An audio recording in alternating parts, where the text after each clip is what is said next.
جناب علی خوش آمدید کہتے ہیں آپ کو۔ علماء کرام کے ساتھ ہماری یہ نشست ہوتی ہے یکم رمضان سے روزانہ الحمدللہ۔ جناب قبلہ مفتی اکمل صاحب اور ڈاکٹر علامہ رضا داودانی صاحب ہمارے ساتھ ہیں، دونوں کا بہت بہت شکریہ، بہت نوازش۔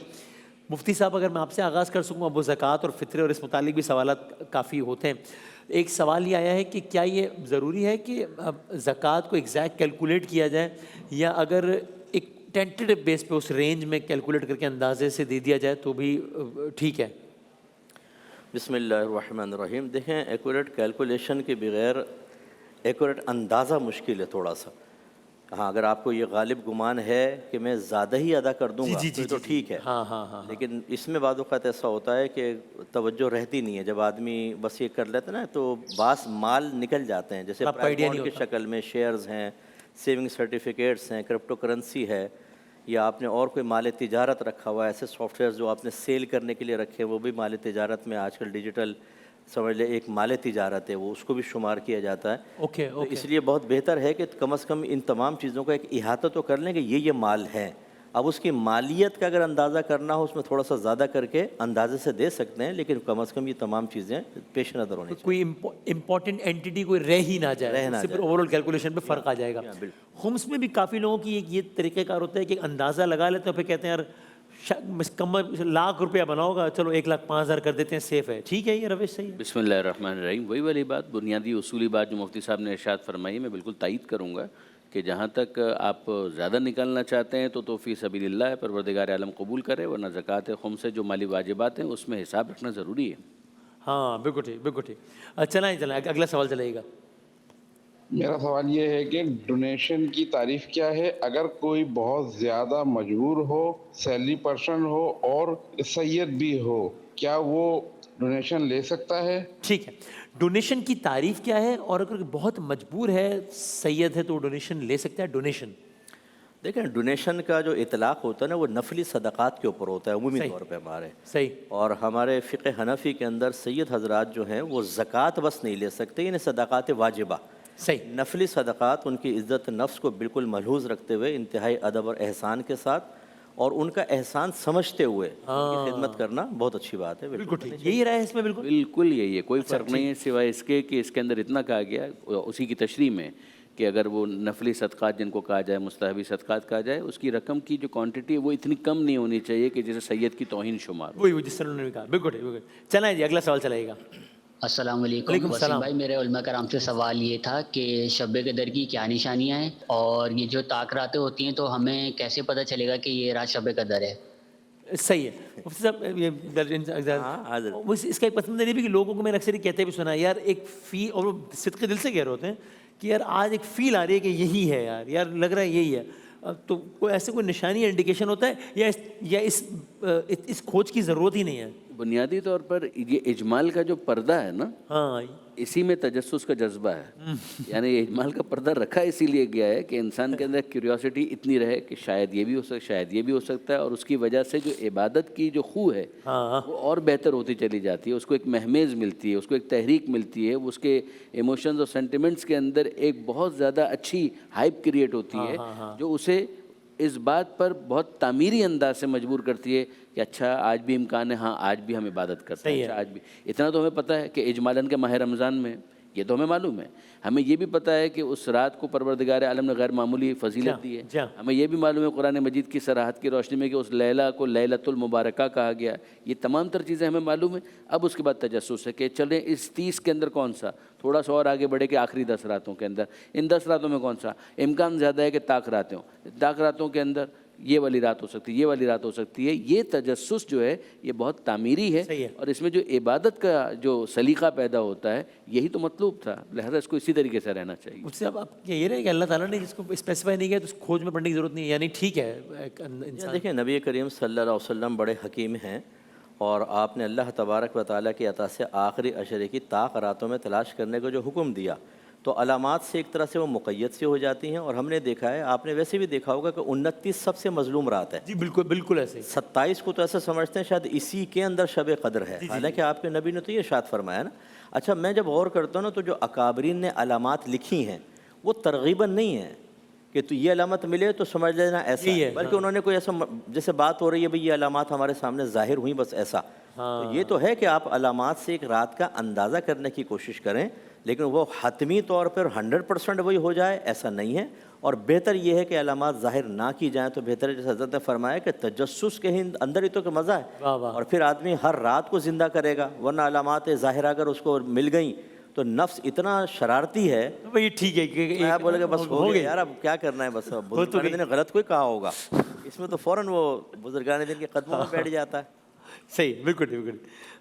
یہ اگلا سوال چلے گا، مفتی صاحب بتائیں گے اکمل صاحب انشاءاللہ۔ السلام علیکم، وعلیکم میرا السلام۔ سوال یہ ہے کہ شب قدر کا اہتمام سعودیہ کے ٹائم پر کیا جا سکتا ہے، کیونکہ شب قدر کا دن مقرر تو نہیں ہے، تو رہنمائی فرما دیں۔ جی ٹھیک ہے قبلہ۔ لیکن آپ جس علاقے میں ہیں نا اسی اعتبار سے آپ کو اہتمام کرنا صحیح۔ ہوگا، جیسے آپ روزے اپنے پاکستان کے اعتبار سے رکھیں گے، سعودی عرب کے اعتبار سے تو نہیں، عید بھی یہیں کے اعتبار سے، تو شب قدر بھی یہیں کے اعتبار سے تلاش کرنی ہوگی۔ ہمارے یہاں بھی زیادہ تر فقہاء ایسی بات کے قائل ہیں، کچھ زیادہ وسعت کے بھی قائل ہوئے ہیں، اشتراک لیل کی بھی انہوں نے باتیں کی ہیں، لیکن یہ کہ بنیادی طور پر جو فقہاء کی رائے ہے وہ یہی ہے کہ آپ اپنے مطالعے اپنے افق کے اعتبار سے دیکھیں، اور اس افق کے اوپر اگر چاند کے ہونے کا یقین قوی حاصل ہو جائے آپ کو، اور یہ آپ آنکھوں سے اپنے دیکھ سکتے ہیں، کوئی رکاوٹ نہ ہو، تو اسی کو معتبر مانا جائے گا۔ رائٹ، ٹھیک ہے، چلائیں جی اگلا سوال چلائیں۔ السلام علیکم۔ وعلیکم السلام۔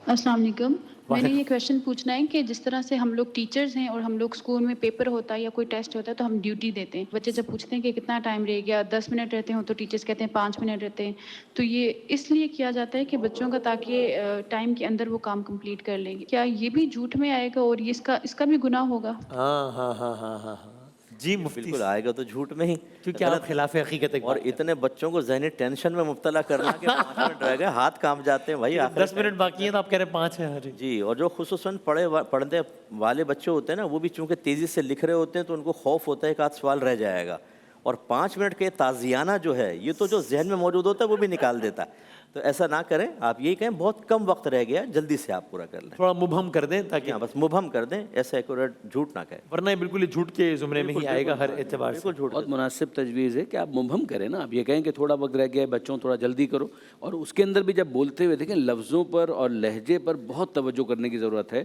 خاص طور پر جو مدرسین ہیں، ٹیچرز ہیں، جو پڑھانے والے ہیں نا، آپ بچوں کو ٹینشن دینے کی تنخواہ نہیں لے رہے، جی جی جی، آپ بچوں کو پڑھانے کی، ان کی تربیت کی آپ کو سیلری دی جا رہی ہے، آپ کا بڑا مرتبہ اور مقام ہے، اس مرتبے اور مقام کا خیال رکھتے ہوئے تربیت کے پہلوؤں کے اوپر غور کیجیے، اس کے اندر یہ بہت مناسب ہے کہ اس طرح کے ٹینشنز نہ دیے جائیں۔ کیا بات، بالکل ٹھیک ہے، چلائیں جی اگلا سوال چلائیں۔ السلام علیکم۔ وعلیکم السلام۔ ہم یہاں آسٹریلیا میں رہتے ہیں، اوکے۔ یہاں ہر سال چاند دیکھنے کا بہت مسئلہ ہوتا ہے، اس کی وجہ یہ ہے کہ یہاں پہ 2 سے زیادہ باڈیز ہیں جو کہ چاند کا فیصلہ کرتی ہیں، جن میں سے صرف ایک چاند دیکھ کر فیصلہ کرتی ہے اور باقی 2 سائنس اور ٹیکنالوجی کی بنیاد پر فیصلہ کرتی ہیں۔ اس سلسلے میں پلیز رہنمائی فرمائیے گا کہ اس میں کتنی سختی اور کتنی آسانی ہے۔ بالکل صحیح، بالکل صحیح، دیکھیں سائنس اور ٹیکنالوجی سے استفادہ کرنا بالکل منع نہیں ہے، کرنا چاہیے، صحیح، لیکن اس طرح استفادہ کرنا کہ ہمارے نبی کریم صلی اللہ علیہ وسلم کی حدیث کا باطل ہونا لازم آ جائے، وہ مناسب نہیں ہے۔ نبی کریم صلی اللہ علیہ وسلم نے چاند دیکھ کر فرمایا کہ افطار کرو، چاند دیکھ کر ہی روزہ رکھو، یعنی چاند دیکھ کر ہی رمضان ہو، چاند دیکھ کر ہی عید ہو، اس کا اہتمام ضروری ہے، اور اس کے لیے واضح طور پہ فرمایا 29 کو نظر آ جائے تو ٹھیک، 29 کی گنتی پوری کر لو، کوئی ٹینشن نہیں ہے، لیکن کیلنڈر سے اگر آپ کریں گے، بالکل یہ اہتمام ہی چھوڑ دیں گے تو یہ ابطال نص لازم آئے گا، اور یہ قطعاً غیر مناسب۔ ٹھیک ہے، تو اس کیس میں یہ کیا کریں کہ یہ کہہ رہے ہیں کہ 2 باڈیز ہیں، ایک چاند دیکھ کے فیصلہ کرتی ہے اور ایک سائنس اور ٹیکنالوجی فیصلہ کرتی ہے، ان کو کس کو فالو کرنا چاہیے آسٹریلیا میں؟ سنت کے قریب اس کو، کہ جو کہ چاند دیکھ کے بالکل جو چاند دیکھ کے کرتے ہیں، ٹھیک ہے، سیم بالکل یہی ہے کہ اگر آپ دیکھ رہے ہیں اور آپ کو نظر نہیں آ رہا، آپ یہ استفادہ کر رہے ہیں کہ ہم ذرا سا اس جگہ کے قریب ہو جائیں کہ جہاں پر امکان ہے کہ رؤیت ہو سکتی ہے، تو آپ سائنس سے بالکل استفادہ کریں۔ الشمس والقمر بحسبان ہے نا پروردگار عالم نے کہا ہے، تو آپ اس کے ذریعے سے، لیکن یہ کہ اس میں جو معیارات دیے گئے ہیں اس کو فالو کر لیں۔ بعض فقہاء نے ٹیلیسکوپ وغیرہ کی بات کی ہے، لیکن مین اسٹریم کے اندر جیسے مثال کے طور آیت اللہ سیستانی ہے، وہ فرماتا ہے کہ نہیں، یہ کافی نہیں ہے، وہی دیکھنے کا نیکڈ آئی سے دیکھنا ضروری ہے۔ اچھا اچھا اچھا اچھا اچھا، یہ تو ایک تفریق ہو گئی نا کہ ایک گروپ ہے جو ایسے دیکھتا ہے، ایک گروپ اگر ایسی کوئی تفریق نہیں ہے، پھر بھی اگر معذرت، ابھی ہم اکثر دیکھتے ہیں جناب وہ یو کے میں ایک باڈی نے کہا ہے کہ کل عید ہے، ایک باڈی نے کہا ہے پرسوں عید ہے، اب اگر دونوں ایک ہی مروجہ ایک ہی طریقہ آزما رہے ہیں، کوئی ڈفرینٹ نہیں ہے، تو میں اگر یو کے میں رہتا ہوں یا پاکستان میں بھی رہتا ہوں اور ایک باڈی کہہ رہی ہے کہ کل عید ہے اور ایک باڈی کہہ رہی ہے کہ پرسوں عید ہے، تو پھر مجھے کس کو فالو کرنا چاہیے؟ دیکھیں جب ایک طریقہ اپنا رہے ہوں تو ہم نے دیکھا اس قسم کا اختلاف ہوتا ہی نہیں. اچھا. وہ متفق ہو جاتے ہیں. اوکے. طریقے کے اختلاف کی وجہ سے رائے میں اختلاف پیدا ہوتا ہے. لائن چل رہی ہوتی ہے یو کے میں، دو کمیونٹیز الگ الگ منا رہی ہیں، وہ عام طور پہ یہ ہوتا ہے کہ ایک الگ طریقے سے ایک کیلنڈر سے سعودی عرب کو فالو کر رہے ہیں اور ایک چاند کو بالکل اس کے رویت کے قائل ہیں، اور یہی سنت کے قریب ہے اور یہی سنت کے مطابق بھی ہے. حضرت ابن عباس رضی اللہ تعالیٰ عنہما سے کچھ لوگ آئے، آپ نے اعلان کیا تو انہوں نے کہا یہ تو چاند ایسا لگتا ہے 2 دن کا ہے. فرمایا ہمیں رویت کا حکم دیا گیا ہے. یہ نہیں دیکھیں گے کہ 2 دن کا 1 دن کا بڑا ہے چھوٹا ہے، رویت کا حکم ہے تو ٹھیک ہے بس.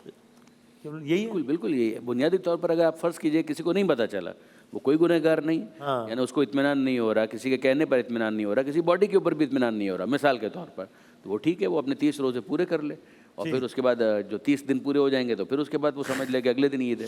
جو سیلیبریشنز ہیں ان کے اندر شامل ہو سکتے ہیں، جہاں پر عمومی طور پر لوگ شامل ہو رہے ہوتے ہیں، ٹھیک ہے مل لیجئے، لیکن یہ کہ بہرحال اگر آپ کا روزہ ہے تو آپ اپنی حکم شرعی پر عمل کیجئے. اگر آپ کا عید ہے تو روزہ رکھنا حرام ہو جائے گا. فطرہ نکالنا وہ اگر آپ پہلے نکال چکے ہیں تو مسئلہ آسان ہے، نماز عید پڑھ لیجئے، وہ دیکھ لیجئے. لیکن اس کو اتنا بڑا ایک ایشو نہ بنائیں کہ جس کی وجہ سے لوگ ایک دوسرے کا چہرہ دیکھنے کے روادار نہ ہو، بات کرنے کے روادار. ایسا بھی ہو جاتا ہے مطلب؟ بہت بدقسمتی ہے، یہ نہیں ہونا چاہیے. کچھ رواداری اور کچھ تحمل اس کی گنجائش چھوڑنی چاہیے. تو وہ آسٹریلیا کی بات بھی ہوگی، یو کے کی بھی ہوگی، پاکستان کا بتا دیں. مملکت خدا داد پاکستان اسلامی جمہوریہ پاکستان میں آپ کی مزید بہت ڈیٹیل تو اس میں جائے بغیر وہ ظاہر ہوتا ہے، اس کی بہت تفصیلات اگر جزیات ہوں، بطور مجموعی یہی کلیہ اپنانا چاہیے کہ بھئی ایک باڈی ہے، اس کا نام ہے رویت ہلال کمیٹی. وہ باڈی دیکھتی ہے، وہ باڈی بتا دیتی ہے کہ رویت ہو گئی یا نہیں ہو گئی، اس میں تمام مسائل کی نمائندگی ہے. آپ اس کو فالو کر لیں تا وقت ہے کہ آپ کے پاس بہت ہی ٹھوس وجوہات ہیں اس پہ یقین نہ کرنے کی، پھر آپ اپنا کچھ الگ کر لیں. یہ مشورہ ہے؟ جی ہاں بالکل ایسا ہی ہے. اور عمومی طور پر خود بھی دیکھتے ہیں اور پھر شہادات قبول کی جاتی ہیں اور اس کے اوپر بھی کراس کویسچننگ ہوتی ہے تاکہ شہادت بالکل نکھر کر سامنے آ جائے. اور جب متفق علیہ اس طرح کا کوئی فیصلہ ہو جائے تو میرے خیال میں اس کے خلاف جانے میں پھر انتشار اور افتراقی ہوتا ہے. لیکن پھر بھی جیسے حضرت نے فرمایا اگر کسی نے رویت اس انداز سے کر لی ہے کہ یہاں اعلان نہیں ہو رہا، اس کو چاند نظر آ گیا ہے، تو وہ اپنی رویت پر عمل کر سکتا ہے، وہ گناہگار نہیں ہوگا. اپنی رویت میں عمل کریں، یا اب اس کا یہ بھی فرض ہو گیا ہے کہ یہ پورے محلے کو جا کے یہ بتایا کہ بھائی جان بتا تو سکتا ہے کہ بھئی میں گواہی دیتا ہوں، کوئی قبول نہیں کرے تو پھر یہ نہیں کہ نہیں کرو گے تو میں چھوڑوں گا نہیں، یہ نہیں ہو سکتا. ٹھیک ہے تو آپ اپنے اس پہ عمل کریں، ان کو اپنے پہ کرنے دیں. رویت ہلال کمیٹی جو بنی ہوئی ہے نا، اس کے اندر اگر آپ دیکھیں تو نمائندگی انہوں نے سب کو دی ہے. ایون شیعہ علماء بھی اس کے اندر موجود ہے، اور مناسب انداز سے ان کی باتوں کو سمجھا بھی جاتا ہے، اور اگر کوئی اختلاف ہوتا ہے تو اس کو رجسٹر بھی کیا جاتا ہے. میں نے اس کے اندر کافی وسعت قلبی مشاہدہ کی ہے کہ کم سے کم اعلانات کی حد تک دیکھا ہے کہ اگر کہیں پر ایسا ہوتا ہے تو وہ اعلان بھی کرتے ہوئے میں نے دیکھا ہے. مفتی منیر صاحب کا مجھے یاد پڑتا ہے کہ کبھی انہوں نے اس طرح سے بھی اعلان کیا تھا کہ ہمارے ان دوستوں نے سے اختلاف کیا ہے. اچھا زبردست. اس کے ذریعے سے بھی گائیڈنس مل جاتی ہے. صحیح. پھر بھی میں یہی کہوں گا کہ ٹھیک ہے، اگر فرض کیجئے کہ اس عمومی رائے سے کسی کا اختلاف بھی ہے، آپ اپنے اس اختلاف کے مطابق اپنے وظیفے کو جو ذمہ داری سمجھتے ہیں آپ عمل کر لیجئے. کیوس کے اس کو وجہ اختلاف نہ بنائیں. ٹھیک، بالکل بہت شکریہ. اور ناظرین آپ سے بھی گزارش ہے کہ آپ لوگ کے سوالات کے مزاج سے اندازہ ہو رہا ہے جیسے پرسوں عید ہے، تو ایسا نہیں ہے. ابھی 6-7 دن باقی ہیں، ابھی 27 شب بھی آنی ہے، تو ذرا ذہنی طور پہ ابھی رمضان میں تھوڑا سا رہیں. ملان اور رجحان میرا خیال ہے کافی تیزی سے جو ہے وہ عید کی طرف جا رہا ہے. ابھی انشاءاللہ کچھ مراحل باقی ہیں انشاءاللہ. ہم آتے ہیں ایک بریک کے بعد دوبارہ حاضر ہوتے ہیں انشاءاللہ.